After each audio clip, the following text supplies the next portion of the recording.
হযরত আদম আলাইহিস সালাতু ওয়াস সালামের জামানা থেকে কুরবানির উৎপত্তি। অর্থাৎ হযরত আদম আলাইহিস সালাতু ওয়াস সালামের দুইটা সন্তান, আপনারা জানেন না, দুইটা সন্তান, একটা সন্তানের নাম হলো কাবিল আর একটা সন্তানের নাম কি হাবিল। হাবিল আর কাবিল এই দুই ভাইয়ের উৎপন্ন, এই দুই ভাইয়ের সমস্যা, এই দুই ভাইয়ের ঘটনাকে কেন্দ্র করে কুরবানি ওখান থেকে শুরু হয়ে যায়। এই দুই ভাইয়ের ঘটনা আল্লাহ রাব্বুল আলামিন দেখেন কত সুন্দর করে কোরআনুল কারীমের মধ্যে সূরাতুল হজ 22 নম্বর সূরা সূরাতুল হজের ভিতরে আল্লাহ রাব্বুল আলামিন এই কুরবানি সম্পর্কে হাবিল এবং কাবিলের দুই ভাইয়ের এই ঘটনাকে উৎপত্তি করেছেন। আল্লাহ রাব্বুল আলামিন কোরআনুল কারীমের সূরাতুল হজের 22 নম্বর সূরা 34 নম্বর আয়াতের মধ্যে বলেন, আউযু বিল্লাহি মিনাশ শাইতানির রাজীম বিসমিল্লাহির রহমানির রহিম ওয়ালিকুল্লি উম্মাতিন জাআলনা মানসাকাল লিয়াযকুরু ইসমাল্লাহি আলা মা ফি রাযাকাহুম মিন বাহিমাতিল আনআম। আল্লাহ রাব্বুল আলামিন হযরত আদম আলাইহিস সালাতু ওয়াস সালামের এই দুইজন সন্তানের কথা, এখান থেকে কুরবানির উৎপত্তির কথা আমাদেরকে জানিয়ে দিচ্ছেন। প্রত্যেক জাতির জন্য আমি কুরবানির নিয়মকে নিয়মকে করে দিয়েছি যাতে তারা আল্লাহর নাম স্মরণ করতে পারে। প্রত্যেকটা জাতির জন্য আল্লাহ রাব্বুল আলামিন কুরবানির এই নিয়মটা করে দিয়েছেন। কারণ কি? প্রত্যেকটা জাতির জন্য আল্লাহর নামকে স্মরণ করতে পারে। সুবহানাল্লাহ বলবেন না? আল্লাহর নামকে স্মরণ করার জন্য আল্লাহ রাব্বুল আলামিন একটা পন্থা দান করেছেন। আল্লাহ রাব্বুল আলামিন বলেন, শুধু তাই না, ওয়ামা রাযাকনাহুম মিন বাহিমাতিল আনআম, এবং যে সমস্ত জন্তু দ্বারা তারা রিজিক হিসেবে দিয়েছি, এই রিজিক হিসাবে জন্তু যা তাদেরকে দেওয়া হয়েছে, এই জন্তুর উপরে আমি রব্বুল আলামিন তাদেরকে কুরবানি করার নির্দেশ দিয়েছি। অর্থাৎ যেই সমস্ত পশুগুলো রব্বুল আলামিন আমাদের জন্য রিজিক হিসাবে দিয়েছেন, এই পশুগুলো দিয়ে আল্লাহ রাব্বুল আলামিন আমাদের জন্য কুরবানির একটা মাধ্যম বের করে দিয়েছেন যে তোমরা পশু দিয়ে কুরবানি করো। প্রিয় উপস্থিতি, হাবিল এবং কাবিল দুই ভাই, তারা ছিল একই মায়ের পেটের জন্ম। অর্থাৎ হযরত আদম আলাইহিস সালাতু ওয়াস সালামের ওই জাত থেকে মা হাওয়া আলাইহিস সালাতু ওয়াস সালামের গর্ভ থেকে আসছিল। তবে তখনকার সময় পৃথিবীর নিয়ম ছিল প্রথম জন্ম সূচনা যেখান থেকে হয়, এই জন্ম সূচনা, জন্মের শুরুতে আল্লাহ রাব্বুল আলামিন হযরত হাওয়া আলাইহিস সালাতু ওয়াস সালামের পেটে জোড়ায় জোড়ায় সন্তান দান করতেন। কিভাবে দান করতেন?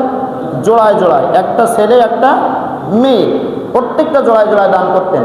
এখন আল্লাহ রাব্বুল আলামিন তিনি দেখলেন শরীয়ত সম্মতভাবে আপন ভাই আর বোন এ তো বিবাহ করা এখন আমাদের জন্য হারাম, তাই না? তখন যখন আস্তে আস্তে জন্ম বিস্তার লাভ করতে হবে, আল্লাহ রাব্বুল আলামিন নির্দেশ করলেন যে আদম, তোমার এই সন্তানদের ভিতর থেকে আগের তরফের একটা ছেলে, পরের তরফের একটা মেয়ে, আগের তরফের একটা ছেলে, পরের তরফের একটা মেয়ে, পরের তরফের একটা ছেলে, আগের তরফের একটা মেয়ে। অর্থাৎ এই জোড় যেভাবে আসবে, এক ভাই আর এক বোনের সাথে বিবাহ হবে। একই জোড়ে যারা আসবে এদের সাথে কারো বিবাহ হবে না।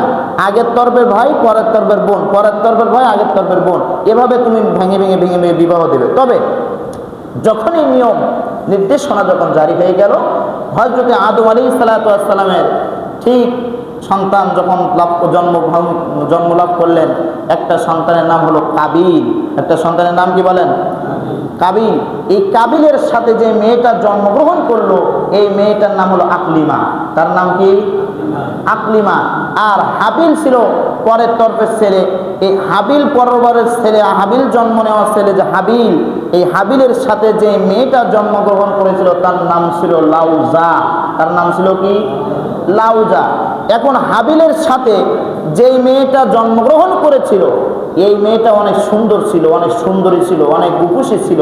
তার চেহারা সুরত অনেক সুন্দর। তার লাবণ্যময় চেহারার কারণে হযরত আদম আলাইহিস সালাতু ওয়াস সালামের সন্তান হাবিল বলল যে আব্বা এই যে বোন আমার সাথে জন্মগ্রহণ করেছে, এই বোনকে যখন আপনি হাবিলের সাথে বিবাহ দেবেন, হাবিলের সাথে কিন্তু বিবাহ দেওয়া যাবে না। বলো কারণ? বলেন কারণ হলো আমার এই বোন এত সুন্দর দেখতে, আমি তাকে বিবাহ করতে চাই, কিন্তু আসলে তো তার ভাগের যে বোনটা ওটা হলো হাবিলের ভাগে পড়ে যাচ্ছে।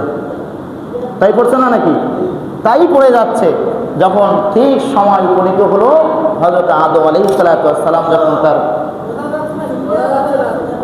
হযরত আদম আলাইহিস সালাম যখন হযরত আদম আলাইহিস সালাম যখন তার সন্তানদেরকে বিবাহ দেবেন বলে ঠিক সময় যখন উপনীত হলেন,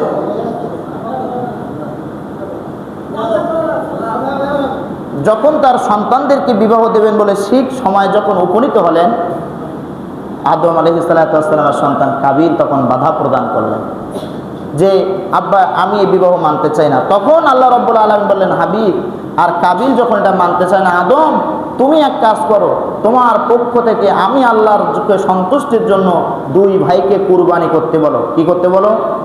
কুরবানি। প্রথম থেকে কিন্তু কুরবানির ইতিহাস সেখান থেকে শুরু হয়ে যাচ্ছে। বললেন কুরবানি করার পরে যার কুরবানিটা কবুল করা হবে, যার কুরবানিটা আল্লাহ গ্রহণ করবে, তার কোরবানি গ্রহণ করার কারণে এই আকলিমাকে সেই ভাইয়ের সঙ্গে বিবাহ দেওয়া হবে, যেহেতু আকলিমা অনেক সুন্দর দেখতে।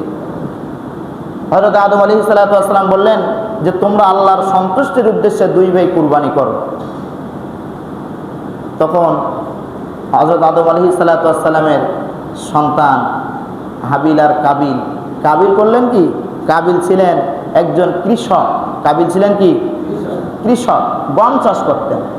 কাবিল এই গমের গোছা নিয়ে নিয়ে, যেগুলো নর্মাল গম, যেগুলো খারাপ গম, যেগুলো দাম কম হবে, এই গমের গোছার থেকে এই খারাপ গমগুলোকে বাছাই করলেন।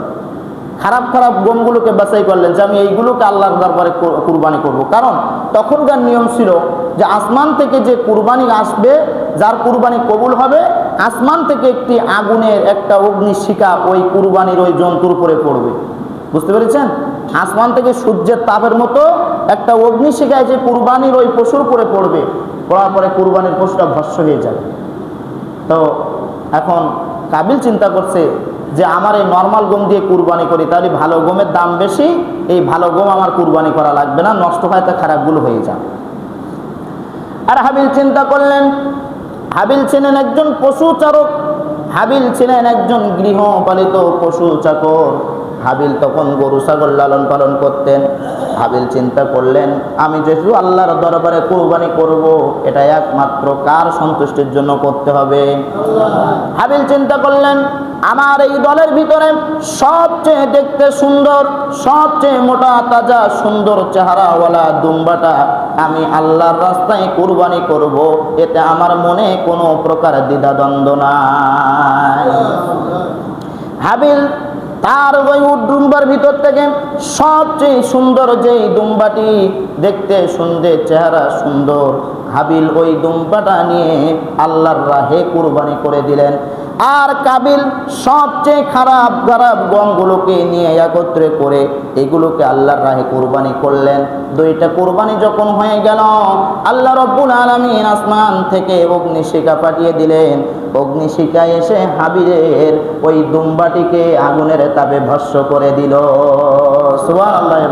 তার মানে হাবিলের কুরবানিটা আল্লাহর কাছে কি হয়েছে? কবুল হয়েছে। বাবা আদম ডাক দিয়ে বলে, ও কাবিল, আর তোমার কোনো অজুহাত এখানে খাটবে না, তোমার কোনো যুক্তি তর্ক খাটবে না, যেহেতু আল্লাহর দরবারে হাবিলের এটা কবুল হয়ে গিয়েছে।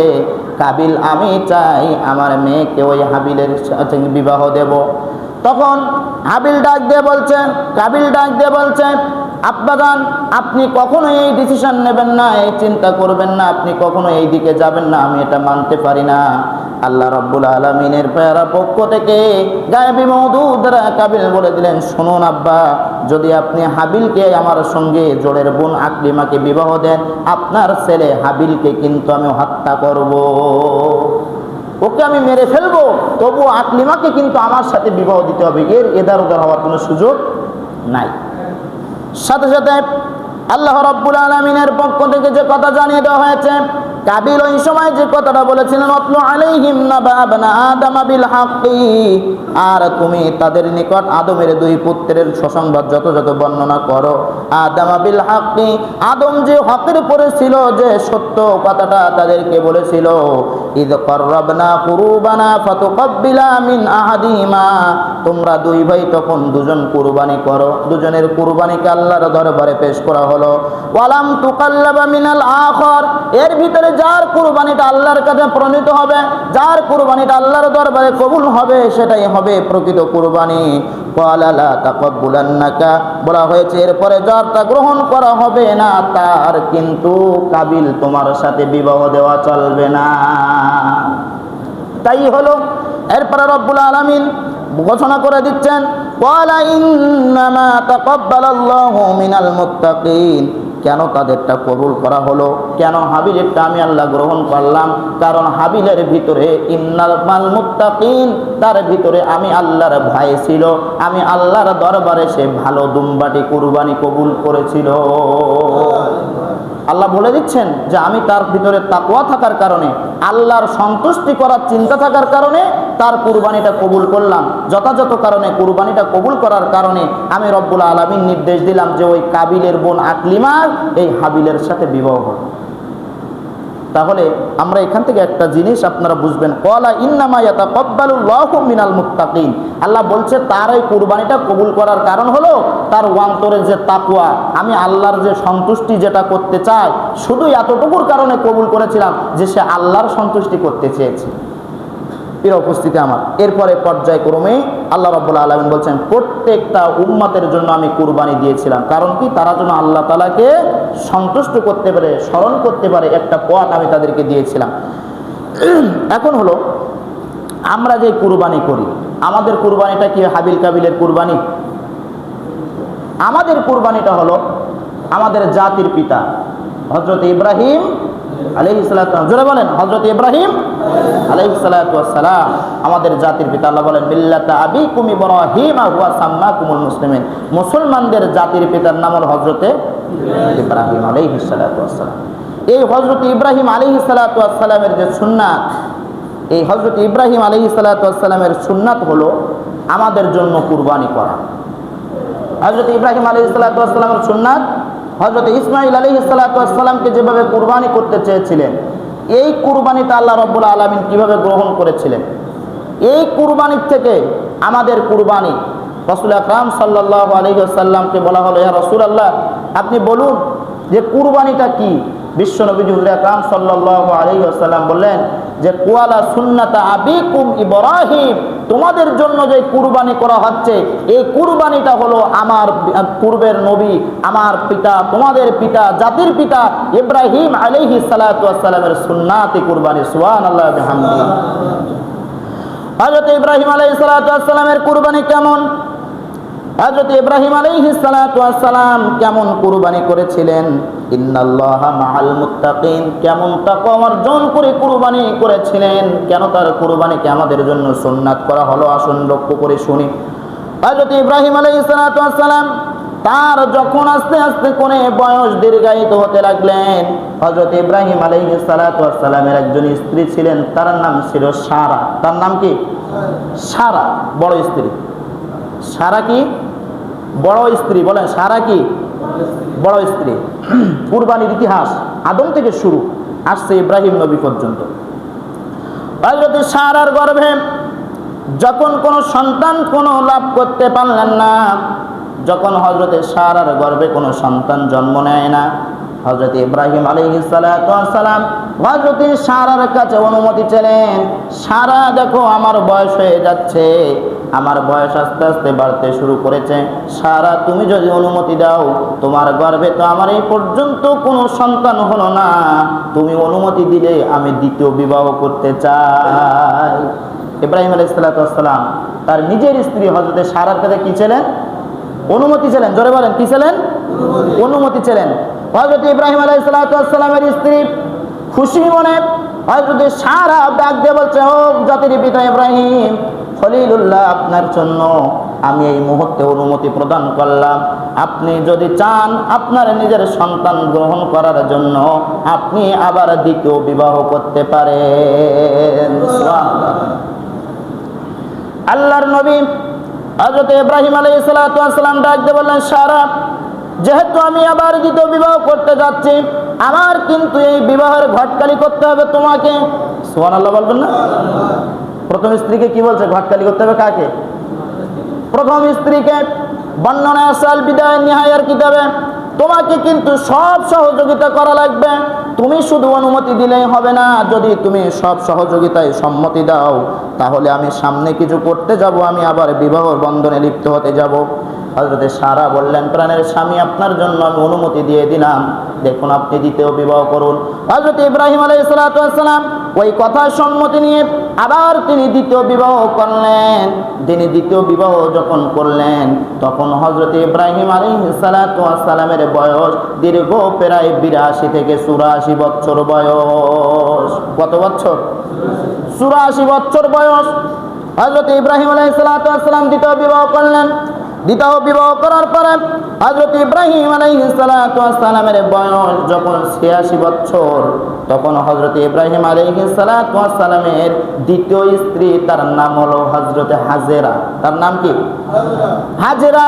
হযরত হাজরার গর্ভে হযরত ইসমাঈল আলাইহিস সালাতু ওয়াস সালাম জন্মগ্রহণ করলেন। হযরত ইব্রাহিম আলাইহিস সালাতু ওয়াস সালামের যখন জন্মগ্রহণ করলেন, হযরত ইসমাঈল আলাইহিস সালাতু ওয়াস সালাম জন্মগ্রহণ যখন করলেন, বাবা ইব্রাহিমের বয়স তখন 86 বছর। কত বছর? 86 বছরে যে আল্লাহ পাক একটা সন্তান তাকে দান করছে, খুশির ব্যাপার না অখুশির ব্যাপার? আমাদের সমাজে কি 86 বছরে কারো সন্তান হবে? আছে এমন শক্তিওয়ালা পুরুষ মানুষ? আল্লাহ পাক 86 বছরে হযরতে হাজরার গর্ভে ইব্রাহিম আলাইহিস সালাতু ওয়াস সালামকে একটা সন্তান দিলেন। কিন্তু এখানে মজার বিষয় হলো এটা, যেন তেন সন্তান আল্লাহ পাক দান করেন নাই। আল্লাহ পাক রব্বুল আলামিন এর কাছ থেকে, রব্বুল আলামিনের কাছ থেকে হযরত ইব্রাহিম আলাইহিস সালাতু ওয়াস সালাম যে সন্তান চেয়েছিলেন, এই সন্তান চেয়েছিলেন দুনিয়ার কোনো সাধারণ সন্তান না। তিনি তার পক্ষ থেকে আল্লাহর কাছে দোয়া করেছিলেন, আল্লাহ ক্বালা রব্বি হাবলি মিনাস সলিহিন, হে আমার রব, তুমি আমাকে আবার দ্বিতীয় বিবাহ করার শক্তি দিয়েছো, আমি দ্বিতীয় বিবাহ করলাম। দুনিয়ার কোন সাধারণ সন্তান তুমি আমার স্ত্রীর গর্ভে দেবে না।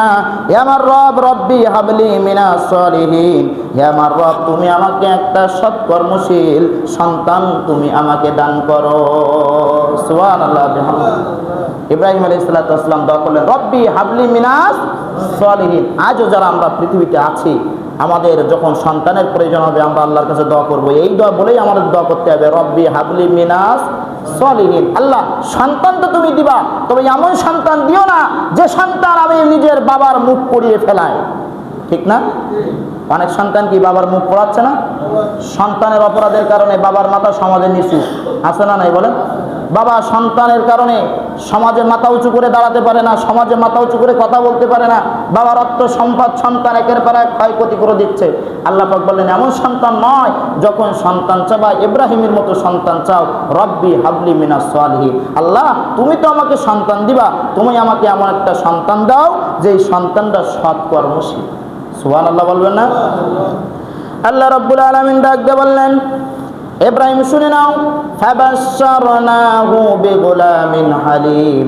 ইব্রাহিম, আমি তোমাকে একটা সুসন্তানের জন্য, একটা ধৈর্যশীল সন্তানের সংবাদ আমি তোমাকে দিয়ে দিলাম। একটা সুসন্তান, একটা ধৈর্যশীল সন্তান, যে সন্তান ধৈর্য ধরতে পারে, যে সন্তান সুসন্তান, এমন সুসন্তানের সংবাদ ইব্রাহিম আমি তোমাকে দিয়ে দিলাম। সুবহানাল্লাহ বলেন। 86 বছর বয়স যখন ইব্রাহিমের, যখন সন্তান জন্মগ্রহণ করলো, নাম রাখলেন ইসমাইল। আল্লাহ রাব্বুল আলামিনের পক্ষ থেকে ঘোষণা আসলো, হে ইব্রাহিম, এই সন্তানকে তুমি বাড়িতে রাখতে পারবে না। হে ইব্রাহিম, তোমার এই সন্তান নিয়ে জনমানব শূন্য জায়গায় মক্কায় যে তুমি মরুভূমির প্রান্তরে তোমার স্ত্রী আর সন্তানকে রেখে আসো। জনমানব শূন্য জায়গা, যেখানে কেউ বাস করে না, কোনো মানুষ নাই, এমন জায়গায় যে তুমি তোমার সন্তানকে রেখে আসবে, এটা আমার পক্ষ থেকে তোমার জন্য পরীক্ষা। সুবহানাল্লাহ বলেন। 86 বছর বয়স, আল্লাহ পাকে একটা সন্তান দান করলেন। রাখতে বলছে কোথায়? মরুভূমির প্রান্ত, জনমানব শূন্য জায়গা, যেখানে কোনো মানুষ, কোনো পশু, কোনো পাখি, কারোর কোনো বসবাস নাই। হযরত ইব্রাহিম আলাইহিস সালাম বাস করতেন শামে। তিনি শামে বসবাস করে মক্কা বহু দূরে তিনি রেখে আসতে বললেন, তোমার স্ত্রী হাজেরা আর তোমার সন্তান ইসমাইলকে ওই মরুভূমিতে রেখে আসো। সুবহানাল্লাহ বিহামদিহি। দেখেন আল্লাহর কি পরীক্ষা শুরু হয়ে গেল। আল্লাহ রাব্বুল আলামিনের কথা অনুযায়ী ইব্রাহিম আলাইহিস সালাম কয়েকটি খেজুর নিয়ে আর হযরত ইসমাইল আলাইহিস সালামের জন্য সামান্য একটু পানি নিয়ে, স্ত্রীর জন্য সামান্য একটু খাবার নিয়ে, আর সন্তানকে আর স্ত্রীকে নিয়ে বললেন, হে আমার কলিজার টুকরা সন্তান, হে আমার প্রাণপ্রিয় স্ত্রী, আগামীকালই তোমাদেরকে নিয়ে রওনা করতে হবে। পরের দিন হযরত ইব্রাহিম আলাইহিস সালাম রাত্রে স্বপ্নে দেখলেন, পরের দিন সকালে তাদেরকে নিয়ে শাম থেকে রওনা দিলেন। মক্কার মরুভূমির প্রান্তরে যে তাদেরকে রেখে আসলেন। হযরত ইব্রাহিম আলাইহিস সালাম যখন সন্তান ইসমাইলকে রেখে আসছেন, বাকরুদ্ধ হয়ে গেলেন, জবান দিয়ে কষ্টের কারণে কথা বের হয় না। ৮৬ বছর বয়সে একটা সন্তান পেলাম, সন্তানকে নিয়ে কোলে করে আদর করব, সন্তানকে নিয়ে মানুষ করব, লালন পালন করব। আল্লাহ কি পরীক্ষা নিচ্ছেন? সন্তানকে নিয়ে মরুভূমিতে রাখতে হবে। সন্তানকে নিয়ে মরুভূমিতে রেখে আসার সময় হযরত ইব্রাহিম আলাইহিস সালামের স্ত্রী বলছে, কি ব্যাপার ও রাত আল্লাহর নবী ইব্রাহিম, কেন আমাদেরকে মানব শূন্য জায়গায় মরুভূমিতে রেখে যাচ্ছেন? রোদের ভিতরে কোনো ছায়া নাই, আমরা কিভাবে বসবাস করব? এটা কি তোমার পক্ষ থেকে তুমি আমাদেরকে রেখে যাচ্ছ, নাকি তোমার আল্লাহর পক্ষ থেকে রেখে যাচ্ছ? এটা তোমার কাছে জানতে চাই। সুবহানাল্লাহ। স্ত্রী ডাক দিয়ে বলছে, তোমার নিজের মত নাকি তোমার আল্লাহর মতে রেখে যাচ্ছ বলো। ইব্রাহিম আলাইহিস সালাম বাকরুদ্ধ হয়ে গেলেন, কথা বলতে পারেন না। আঙ্গুল দিয়ে ইশারা করে দেখিয়ে দিলেন, ও স্ত্রী শুনে নাও, এখানে আমার ব্যক্তিগত কোনো মত না, আমি তোমাদেরকে বলে যাই, ওই আল্লাহর পক্ষ থেকে আমার কাছে রাত্রেতে ঘুমের ঘরে ওহী আসছে। ওই ঘুমের স্বপ্ন ওই হওয়ার কারণে আজকে তোমাদেরকে আল্লাহর পক্ষ থেকে এই মরুভূমিতে রেখে যাচ্ছি। মরুভূমিতে রেখে আসলেন। দীর্ঘ সময় পার হয়ে গেল, বাচ্চার জন্য খাওয়ার পড়ে গেল। মায়ের স্তনে আর কোনো দুধ নাই, নাই কোনো পানি, নাই কোনো খাবার। হযরত হাজরা চিন্তা করলেন, এই সন্তানকে আমি এখন কিভাবে বাঁচাবো? সামনের দিকে লক্ষ্য করলেন, দেখলেন যেন মনে হচ্ছে পাহাড় থেকে যেন পানি ঝরছে। হযরত ইব্রাহিম আলাইহিস সালামের স্ত্রী হাজেরা দৌড় মেরে পাহাড়ের কাছে চলে গেলেন। পাহাড়ের কাছে দেখলেন, না না, এখানে পাহাড় থেকে তো কোনো পানি ঝরছে না। তীব্র গরমের কারণে মরুভূমির বালুগুলো এমন ভাবে চিকচিক চিকচিক করছে, যেন মনে হচ্ছে ওই পাহাড় থেকে পানি ঝরছে। হযরত হাজেরা যে পাহাড়ের কাছে গেলেন, ওই পাহাড়টার নাম হলো সাফা পাহাড়। কি পাহাড়? সাফা পাহাড়। হযরত হাজেরা সাফার উপরে উঠলেন, আবার দূরে লক্ষ্য করলেন আরেকটি পাহাড় দেখা যাচ্ছে, মনে হচ্ছে ওখান থেকে পানি ঝরছে। হযরত ইব্রাহিম আলাইহিস সালামের স্ত্রী হাজেরা দৌড় মেরে আবার ওই পাহাড়ের কাছে আসলেন। আসার পরে দেখেন না, এখানেও কোনো পানি নাই, চতুর্দিকে কোনো পানি নাই। বাচ্চা পানির জন্য ছটফট করছে, মায়ের স্তনের দুধ শুকিয়ে গিয়েছে। ছোট্ট মানুষ কিভাবে বাঁচাবে? এই পাহাড়ের কাছে এসে দেখে পাহাড় দিয়ে বালি ঝরছে এমন ভাবে, যেন মনে হচ্ছে রোদে পাহাড়ের বালিতে এমন ভাবে আলো পড়ছে, মনে হচ্ছে পানিটা যেন ঝর্ণার মতো পড়ছে। এখানে এসে দেখে না না, এখানে কোনো পানি এখানে ঝরছে না, এখানেও একই অবস্থায় বালি দেখা যায়। পরবর্তী যে পাহাড়ের কাছে আসলেন, ওই পাহাড়টার নাম হলো মারওয়া। ওর নাম কি? মারওয়া। প্রথম যে পাহাড়ের কাছে গেলেন তার নাম সাফা, দ্বিতীয় যে পাহাড়ের কাছে আসলেন তার নাম মারওয়া। আল্লাহ রাব্বুল আলামিনের একবার ওই সাফা পাহাড়ে আর একবার মারওয়া পাহাড়ে হযরত হাজেরা একবার দুইবার নয়, দীর্ঘ পথ 7 বার একবার দৌড়াতে, প্রথমবার সাফায়, দ্বিতীয়বার মারওয়ায়, তৃতীয়বার সাফায়, চতুর্থবার মারওয়ায়, পঞ্চমবার সাফায়, ষষ্ঠবার মারওয়ায়, সপ্তমবার আবার সাফায়। সপ্তমবার সাফা পাহাড়ে যে আল্লাহর কাছে হাত তুলে দোয়া করেছে, আল্লাহ একটা সন্তান তুমি দিয়েছে ইব্রাহিমের ৮৬ বছর বয়সে, আমাদেরকে মানব শূন্য জায়গায় রেখে গিয়েছে, কোনো মানুষ নাই, আমার বাচ্চার খাবে, আমার স্তনে আর দুধ নাই, খাবার ফুরিয়ে গিয়েছে, পানি নাই, কি খাবে? আল্লাহ এই মুহূর্তে তোমার কাছে দোয়া করি, ইব্রাহিমের আল্লাহ তুমি আমাদেরও আল্লাহ, আমার ইসমাইলের জন্য একটু পানির ব্যবস্থা তুমি করে দাও। ওখান থেকে হযরত হাজেরা লক্ষ্য করলো বাচ্চাটা ছটফট করছে, জোরে জোরে চিৎকার করে কাঁদছে। হযরত হাজেরা ভাবছে বাচ্চার রূহটা মনে হয়, জানটা মনে হয় বের হয়ে গেল। দৌড় মেরে বাচ্চার কাছে আসলো। আসার পরে দেখে আল্লাহর পক্ষ থেকে জিব্রাইল এসে হযরতে ইসমাইলের পায়ের আঘাতটা এমন ভাবে দিয়ে দিয়েছে, আবার হযরতে জিব্রাইলের সাহায্য আল্লাহ পাক এমন ভাবে দিয়ে দিয়েছে, হযরতে ইসমাইল আলাইহিস সালাতু ওয়াস সালাম মরুভূমির বালুতে পা দিয়ে আঘাত করা শুরু করেছে, আর নিচে মরুভূমির জায়গা থেকে বকবক করে পানি ওঠা শুরু করেছে।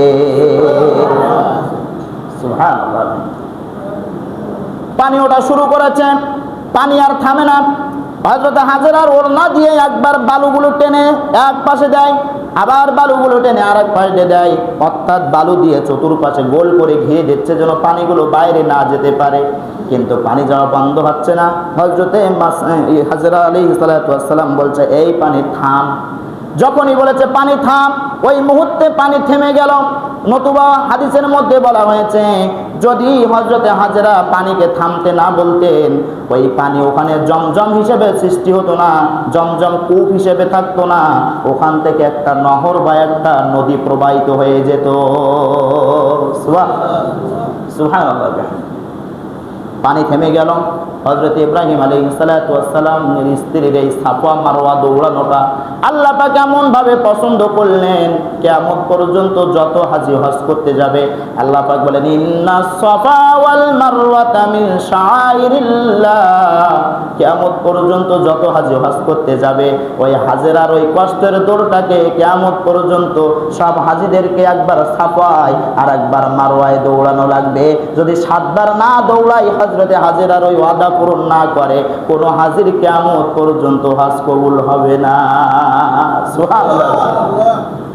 ভাইরা, সময় সংক্ষিপ্ত, সময় শেষ, আর কথা বলা সম্ভব না। শুক্রবার জুমার দিন, তো এই হযরত হাজেরা আলাইহিস সালাতু ওয়াস সালামের এই সাফা মারওয়া স্থায়ী করার পরে আল্লাহ রাব্বুল আলামিন যে পরীক্ষা নিয়েছিলেন, হযরত ইসমাঈল আলাইহিস সালাতু ওয়াস সালাম আস্তে আস্তে করে মায়ের কাছে বড় হতে লাগলো। ওখানে মানব শূন্য জায়গায় আস্তে আস্তে জনবসতি, প্রথমে পাখি এসে বসতে শুরু করলো পানি পাওয়ার পরে। মরুভূমি তো, কোনোদিকে পানি নাই, একটু পানি পাওয়ার পরে কিছু কাক, কিছু পাখি ওখানে জড়ো হয়ে গেল। তারপর দূরদূরান্ত থেকে মানুষ আসা শুরু করলো। হযরতে হাজেরার কাছ থেকে অনুমতি নিয়ে তারা সেখানে বসবাস করা শুরু করলো। সেই জায়গাটার নাম হলো আজকে মক্কা নগরী। সুবহানাল্লাহ বলবেন না? সেই জায়গাটার নাম হলো মক্কা নগরী। হযরত ইসমাঈল আলাইহিস সালাতু ওয়াস সালামকে দীর্ঘ সময় লালন পালন করার পরে ওখান থেকে এনে যে কুরবানি করার ঘটনা, সময় সংক্ষিপ্ততার কারণে আর যেতে পারলাম না। আগামী জুম্মায় যদি সুযোগ হয় কথা বলবো ইনশাআল্লাহ, আর না হলে এই পর্যন্তই। আমানতু বিল্লাহ। আসসালামু আলাইকুম ওয়া রাহমাতুল্লাহ।